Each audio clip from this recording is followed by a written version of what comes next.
शोरकोट का तारीखी मकाम जिसके आसार 10,000 साल कबल मसीह के हैं। कुछ लोग इसे पुरस्कार कहते हैं, जादुई कहानियां मंसूब करते हैं। मज़कूरा जगह से मुबैना तौर पर मूर्तियां और मोती बरामद होते हैं। और ये शोरकोट का एक तारीखी मकाम है जिसकी तारीख 10,000 साल कबल मसीह भी पुरानी है। और ये शहर जो कि एक तबाहशुदा शहर भी समझा जाता है और कई तारीख में इसे भीड़ यानी कि तबाह हुई हुई जगह कही जाती है। ये बहुत ही पुरस्कार सी जगह भी मानी जाती है और इस भीड़ पर कई जादुई कहानियां भी मंसूब हैं। जादुई कहानियों के बारे में और हकीकत के बारे में और मुअर्रिख क्या कहता है, आइए बताएं आपको।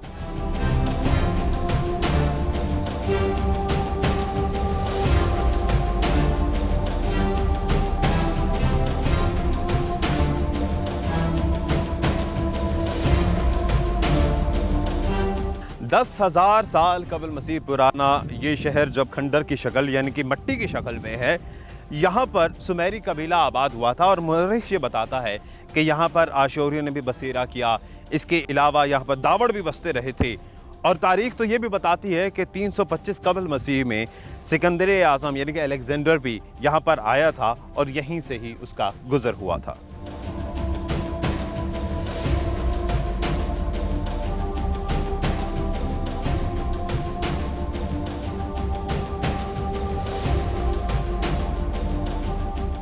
तारीख कंगाल कर देखें तो शोरकोट जंग से भी पुरानी तारीख रखता है। तारीख दान बिलाल ज़ुबैरी अपनी किताब तारीख़ जंग में लिखते हैं कि ये शहर मुख्तलिफ अदवार में मुख्तलिफ नामों से पुकारा जाता रहा है, जैसे कि सुमेर कोट, आशोर कोट, ईश्वर कोट, शिव कोट, सोर कोट और फिर शोर कोट। और इनके मुताबिक यहाँ मौजूद खंडरात साबित करते हैं कि 10,000 साल कबल मसीह भी यहाँ पर ज़िंदगी के आसार मौजूद थे और यहाँ एक घमसान की जंग भी हुई जहाँ पे गोला बारी भी हुई। उस वक्त के गोलों के आसार आज भी मौजूद हैं, जो कि आप देख भी सकते हैं।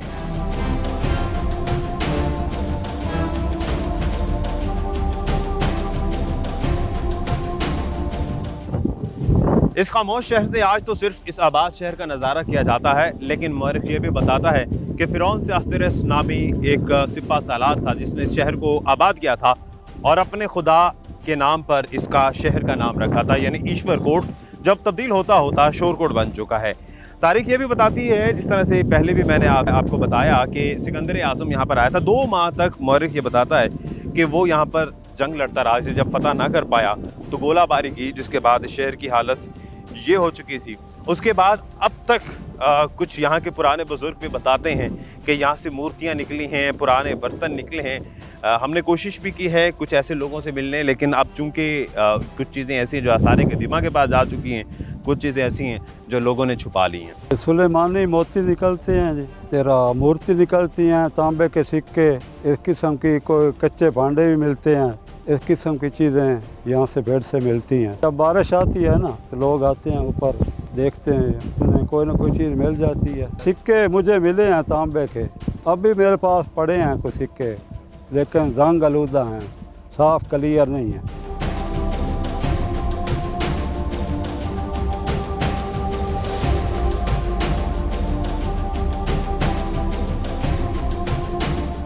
मोहम्मद बिन कासिम के दौर में पहली बार शोरकोट को सूबे का दर्जा दिया गया और इसका पहला मुसलमान गवर्नर जलालुद्दीन महमूद गाजी को मुकर्रर किया गया। यहाँ से शोरकोट में मुसलमानों के दौर का आगाज़ हुआ।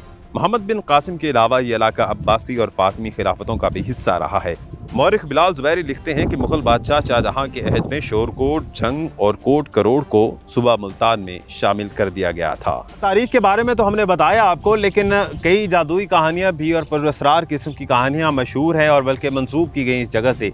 कुछ लोग ये भी कहते हैं कि ये एक शहर था जहाँ अल्लाह का अज़ाब आया और उसके बाद इस शहर को उलट दिया गया और ये शहर आज भी उल्टा हुआ है। खैर, तारीख इसके बरअक्स है और तारीख में कहा जाता है कला था जिसे यहाँ पर दबा गया था 2 माह की जंग के बाद, और उसके बाद ये मिट्टी का ढेर बन गया जिसे भीड़ कहा जाता है और आज तक इसको भीड़ ही कहा जाता है।